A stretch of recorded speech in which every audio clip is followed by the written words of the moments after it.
Important conversation, and that's on the Larsen and Toubro stock. In a setback, the market regulator, SEBI, has rejected their 9,000 crore buyback offer. Subrahmanyan, Managing Director and CEO, joins us. Good morning, Mr. Subrahmanyan. Thanks much for joining us. Good morning. Can this be contested? Did you not make your calculations yourself when you all did the buyback announcement? The proposal of the buyback was filed with SEBI on October 8th for their comments after we got our board and shareholders approval. One of the requirements was that the debt-to-equity ratio of the company post-buyback should not be greater than 2:1. Now, as per law, this was to be ascertained based on the standalone entity. That is what is stated as per law. Now, L&T has a debt-to-equity ratio of 0.17 standalone, hardly 10,500 crores of debt for the kind of operations that we lead.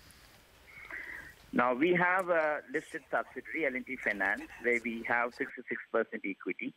And being an NBFC, this company borrows money and lends money because it cannot collect public deposit as it is not a bank. It is not allowed as per the regulator.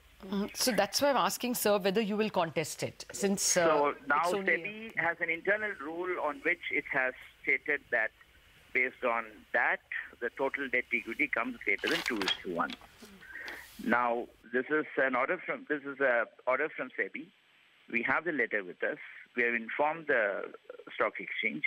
Now we are studying it. We will appeal or take it up with SEBI to see a way out of it, as this is what, in my view, what we have done is what is as per law and what was legitimate and a good move to return value to the shareholders. So we'll have to study it and see how to take it forward. And good morning. If the buyback doesn't go through, will you be considering a dividend?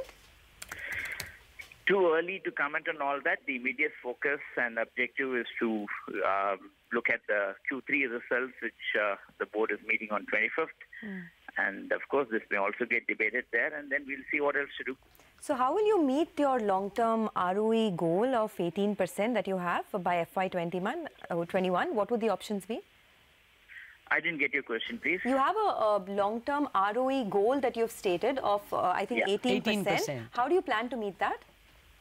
It is on its way, isn't it? We are looking at various options of business growth and some amount of business divestments also. So it is on its way. As you can see, the last few years, the return on equity has gone up to already 16, and we are well on a way to take it forward to our long-set goals. No, I don't think this affects that in that particular manner. No, since the equity will not reduce, a buyback would have reduced the equity. We were just wondering if you want to tweak that time period.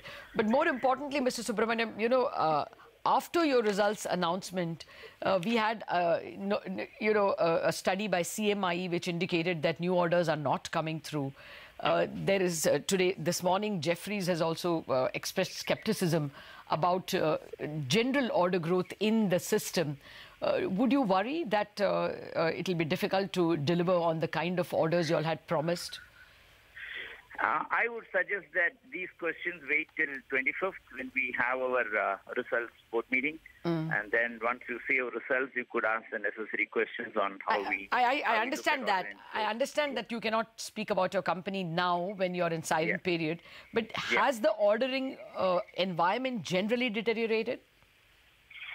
Again, this is pertaining to that, right? Okay. It leads to speculation. So let me answer all these questions on October 25th after the results. Sure, we look forward, sir. So, Mr. Subrahmanyan, please understand me on that. Okay, Mr. Subrahmanyan, good morning. This is not the final word on buyback yet. Of course, you'll study this, and there's going to be an appeal for sure. Too early to comment. This is an order from SEBI, so we'll have to look at it from that point of view. We'll take it forward as we deem it is appropriate. Okay. You did mention that you could meet your ROE targets through the divestments, etc. On the divestment of the electrical and automation business, has the approval come from the CCI, and what's the status there? It is an ongoing process, and it's still being studied there. We'll see. We'll have to take it forward. Yes. Okay, Mr. Subrahmanyan, I guess the other questions will have to wait for your results, but we were interested to know whether this is the last we have heard on the buyback. Is that issue over now, and you will look at other ways only to reward your shareholders? Yeah, thank you. Okay.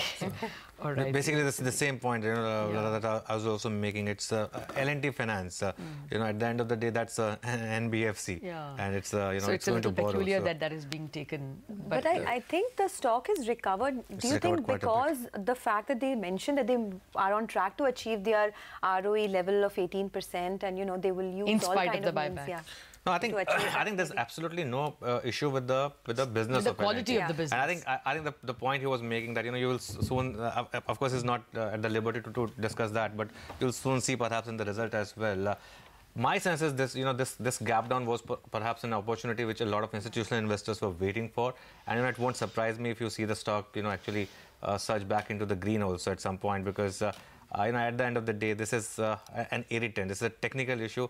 I think it will get resorted. Also, if there's no buyback, there's going to be, of course, a large dividend. So I think it won't surprise me if the stock moves into the green. In fact, yeah, when the quality of the business is not affected, it won't hurt. But I would really want to hear him on orders on Friday. That will be a material business issue. In fact, the market has moved well into the green too. So the Sensex is now up 150 points and the Nifty is once again attempting that 10,950 hurdle. Let's see if today is the day. You never know. This could be the real deal.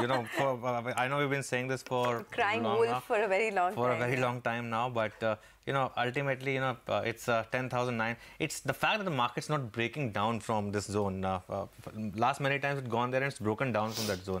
This time it's just building. It's biding its time. And I think now the advanced decline also looking quite okay. So let's see. 10,950 now. Absolutely. The recent high is 10,980. I think this time perhaps you want to keep your fingers crossed and see if it happens. All right. We are coming back with Mr. Mahabaleshwara, the Managing Director and CEO of Karnataka Bank.